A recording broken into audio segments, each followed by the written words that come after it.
Bloom. The dead return!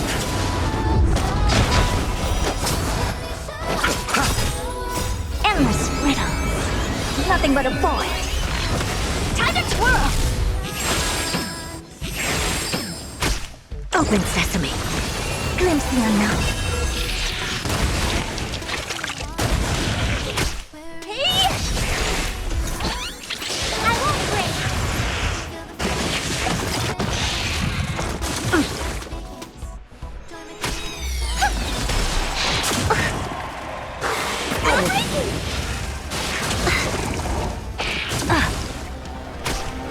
Receive divinity. Bloom. The dead return!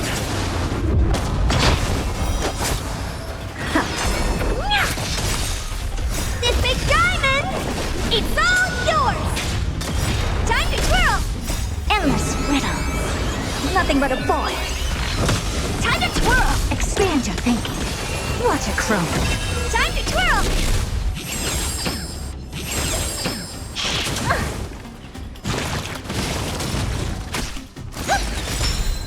Stars echo!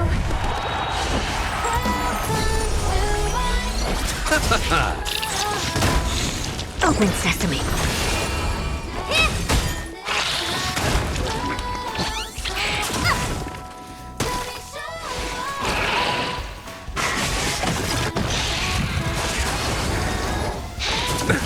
Nothing major. Expand your thinking. Endless riddles. Nothing but a void. Time to twirl!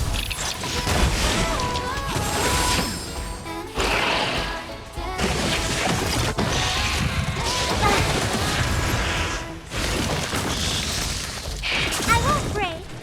Receive divinity. The dead return! This big diamond! It's all yours! Open sesame. Glimpse the unknown. Time to twirl!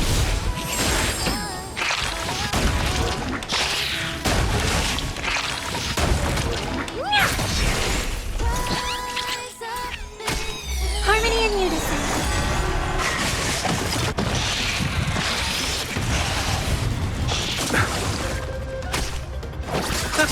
Expand your thinking. Endless riddles. Nothing but a void. Time to twirl! Open sesame. Watch a chrome. Time to twirl!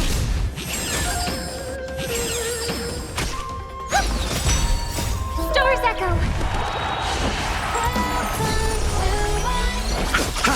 Expand your thinking. Time to twirl! This big diamond! It's all yours!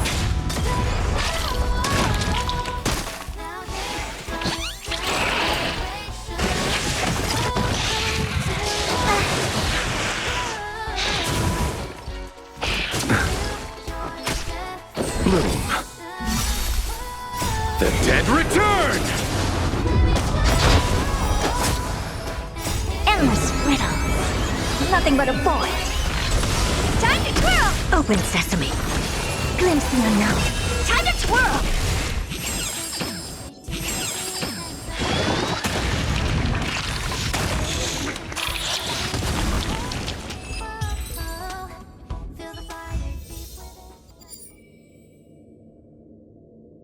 Pleasantly surprised that that run just worked, because when I looked at the enemy line, I just thought, okay, I need another erudition to put with Herta in the team, and no fire weakness means no Himeko. So, and she was the only other erudition that I had built, and I just thought, all right, then I guess as a last resort, I'll just put the other Herta in it.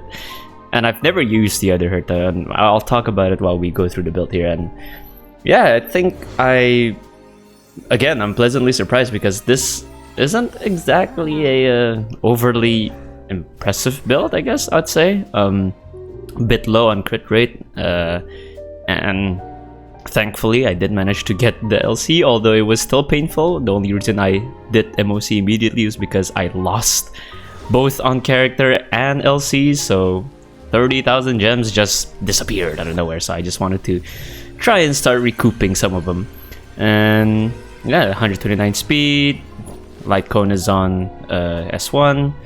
Traces are not even maxed because I was doo-doo. I forgot to farm this thing. I didn't really thought I was gonna pull for Herta, but then, well, I saw the animations and all, and I just had to. Plus, having another erudition that's actually pretty usable is something that I kind of need anyway. So yeah, in the end, I just decided to pull. But consequences is I did not have enough materials to max her out just yet, and then I just straight up I took Jingliu's relics, because these are actually relics that I farmed for Jingliu at first. It was already on her, and I already replaced the ice. This one I already replaced the glacial forest relic that was on her, but then I thought, you know what, I'll just move the glacial relic back onto Jingliu for now, and then I use this, even though she's still in a pretty usable state. Oh, that's actually a lot more usable than I remembered, but that's nice. And yeah, and in my head I thought I was gonna use Fushan with her, but nope. I just ended up using Locha, and of course is at E0 because I had no luck. And yeah, and the planner was pretty straightforward because apparently I already had this from before. I don't know why I had an ice damage boost Izumo, but I'm not gonna question it. It ended up being useful and it rolled alright. And then I have this thing, which is as because the only other good one is on Acheron, and I needed to use her on the first half. And yeah, that's the Hertas build. And then basically for small Hertas build, all I did was take all of Himeko's relics off of her, other than the planner sphere again, because oh my god, yeah, I don't have great rolls on any of these things. Technically, I could probably do better with the crit damage, but with enough crit rate, and in the end, it made more sense to me because she wasn't gonna be able to hit that often because of the whole, you know, her follow-up activation is putting enemies below 50% health. Slap Jingyan's light cone, which is a must, I think, other than Herta's own light cone.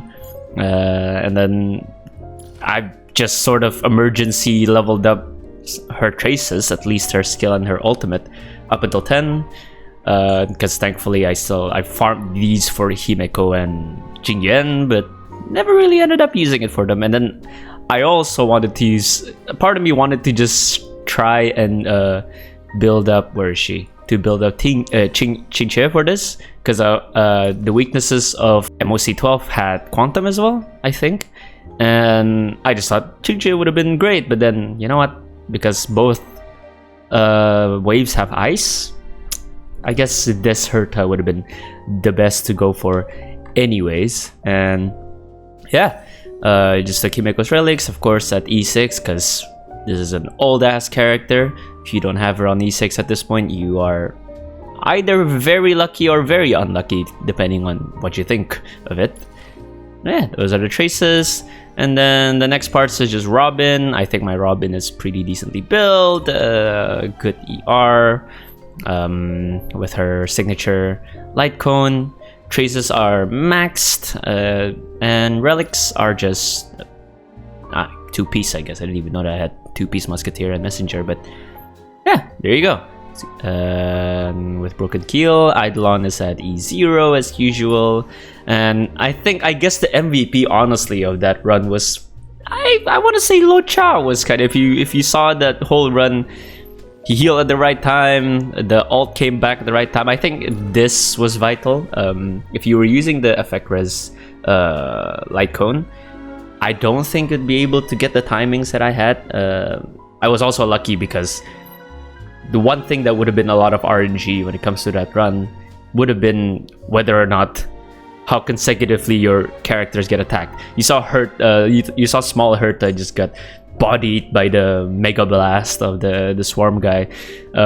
Thankfully, she can tank those, at least one of those. And there was also that one time where Locha got hit when he barely had over half HP. And thankfully, he survived that. And I didn't have to think about it because auto was for the win. These are the traces. Could probably max this out maybe next week when I need to use the credit amount. And yeah, other than that, it seems like that was a squad that just worked.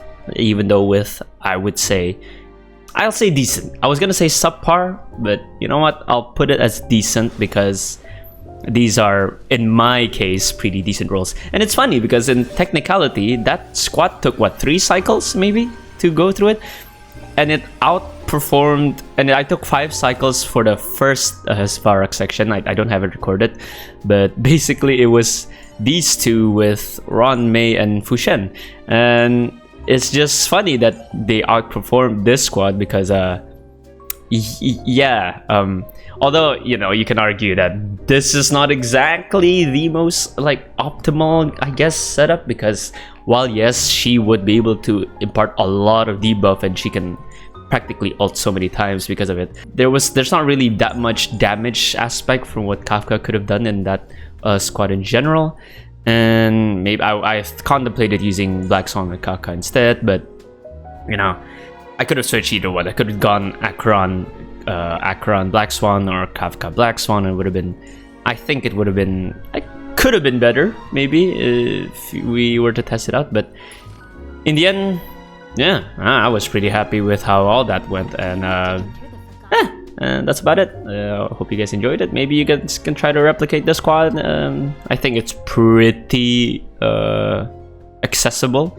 You got a 4-star on Herta, and then Robin is generally someone people probably pull a lot for, and then Locha himself is an old unit that you can always apparently go back to.